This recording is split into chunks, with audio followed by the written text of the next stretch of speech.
Cinema স্টাইলে stage থেকে নেমে শ্রোতাকে পিটালেন নেতা, মানে মুরগি চোররা নেতা হলে যা হয়। আর এই নেতাদের নেতা হচ্ছে শেখ হাসিনা। আজকের ভিডিওটি খুব ইম্পর্টেন্ট ভিডিও, তাই অবশ্যই শেষ পর্যন্ত দেখবেন। লাস্টে এই বিষয় নিয়ে কারি ইয়াসিন আলী সাহেব সব বিষয় ক্লিয়ার করলেন এবং বললেন অবশ্যই ভিডিওটি শেয়ার করে দেবেন।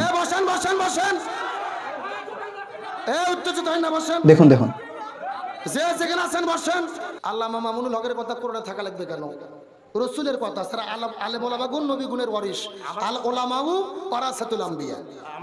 জি জি জি, আল্লামা মামুনুল হক লুচ্চা না, এটা প্রমাণিত হয় নাই। ওটা যায় না ভাই, কেন আসেন বসেন। আর এইসব নেতাদেরকেই মানে শ্রোতারা একদিন ভোট দিয়ে জিতিয়েছিল।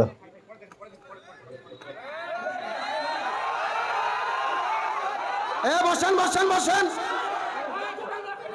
উত্তেজিত হয় না, বসেন। যে যেখানে আছেন বসেন, আসেন বড় ভাই আপনার উপরে আসেন, ভাই আপনার উপরে আসেন, ভাই আপনার উপরে আসেন, আপনার সম্মানিত মানুষ উপরে।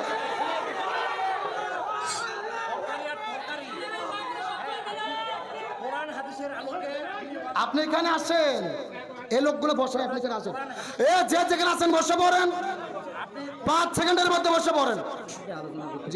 যে যেখানে আছেন বসেন, যে যেখানে আছেন বসেন, যে যেখানে আছেন বসেন। যে ভাইজান আপনার উপরে আসেন, আপনার উপরে আসেন, আপনার উপরে এসে বসেন। আপনার যেই প্রশ্ন উত্তর পাবেন আসেন। আমরা যতগুলো কথা বলছি কোরআন হাদিসের বাইরে কোনো কথা বলি নাই। আমি কি কোরআন হাদিসের দলিল ছাড়া কোনো কথা বলছি? কথা বলেন বলছি। এখন বসেন, যে যেখানে আছেন বসে পড়েন। উত্তেজিত হবেন না, বসে পড়েন। যে যেখানে আছেন বসে পড়েন। আলোচনা চলবে, কোরআনের কথা চলবে ইনশাআল্লাহ। যে যেখানে আছেন বসে পড়েন, যে যেখানে আছেন বসে পড়েন।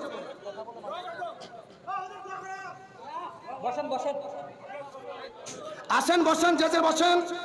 আলোচনা চলবে, উত্তেজিত হবেন না, বসে পড়েন। জি, আপনি কেন আসেন প্লিজ বলছি আপনাকে।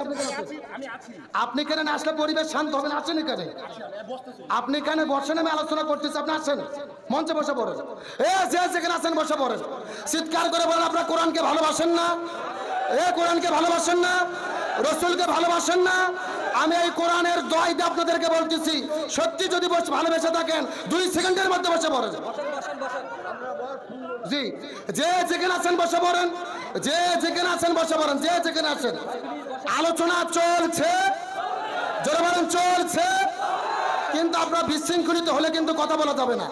যে যেখানে আছেন বসে, এই ডান পাশের, এই ডান পাশে বাম পাশে যারা যেখানে আছেন আপনারা বসে পড়েন, জিকির করেন লা ইলাহা।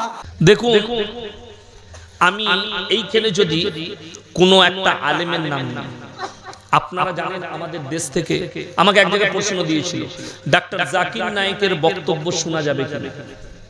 আমি বলেছিলাম গাছের ডালে যদি ভালো কথা লেখা থাকে সেটা গ্রহণ করো। কোথায় বললাম? গাছের ডালে যদি একটা ভালো কথা লেখা থাকে সেটা গ্রহণ করো। আমি বললাম আচ্ছা, তিনি বলেছেন যে পুজো করবি, বলেন না। আমি তিনি বলেছেন নামাজ পড়বি না, বলেন না। আমি তিনি বলেছেন রোজা রাখবি না, না। আমি বললাম তিনি বলেছে যে কাফের হয়ে যা, তিনি বলেছেন রাসূলকে মানা যাবে না, তিনি বলেছেন আল্লাহকে মানা যাবে না, বলেন না। আমি তিনি কোরআন হাদিসের কথা বলেছেন, জি। তাহলে তার বয়ান শোনা যাবে না কেন? অবশ্যই শোনা যাবে। তো আলেমদের জন্য, প্রত্যেকটা আলেমের জন্য আমার দিলে মহব্বত আছে। যেমন বলি, আপনারা জানেন জার্জিস আনসারী বলে একজন বক্তা আছে, নাম শুনেছেন না শুনেন? উর্দু বক্তা। তিনি আমার মানুষ। তিনি 2 বছর আগে জেলে গিয়েছিলেন। আমার সঙ্গে ফোনে কথা হয়, কাছের মানুষ, একসাথে অনেক জলসা করেছি, মালদায়, দিনাজপুরে অনেক জলসা হয়েছে। এই মানুষটা যখন জেলে যায়, বিহারের কিছু মৌলবি, কিছু মাদ্রাসাওয়ালা তারা মিষ্টি বিলিয়েছে, মিঠাই বিলি করেছিল। তারাও কিন্তু মুসলমান। কিন্তু দেখুন, আল্লাহ আমাদের মধ্যে সে আখলাক দেয়নি। গুজরাটে একটা বক্তব্যের জন্য সালমান আজহারি বলে একটা মুকাররির, একটা বক্তাকে গ্রেফতার করেছিল গুজরাট পুলিশ। ঠিক বললাম না ভুল বললাম? মোবাইলে দেখেছে। আমরা কিন্তু প্রতিবাদ করেছি, জার্জিস আনসারী নিজে প্রতিবাদ করেছে। हो सकता है कि मसला मसाइल में हम इख्तिलाफ है हमारे साथ, लेकिन वो उलमाए दीन है, वो आलिम है, और गलत तरीका से उनको गिरफ्तार किया गया। আমরা সবাই প্রতিবাদ করেছি, তিনার পক্ষে দাঁড়িয়েছি, এতে কোনো সন্দেহ। বাংলাদেশে কালকে বলছে একজন বক্তা আল্লামা মামুনুল হকের ব্যাপারে কথা বলতে গেছে যে তিনি একজন ভালো আলেম, মাজলুম, জেলে আছে। তো সেখানে একটা বক্তা শ্রোতা হয়তো বলেছে হ্যাঁ নারায়ে তাকবীর আল্লাহু আকবার। তো যে চেয়ারম্যান বসেছিল আর কি, নেতা একদম, সে নেমে গিয়ে তাকে মেরেছে। আমি তো এর আগে বলেছি যে বাংলাদেশের স্টেজে বক্তাকে চর মারা হয়, বাংলাদেশের স্টেজে বক্তাকে অপমান করা হয়।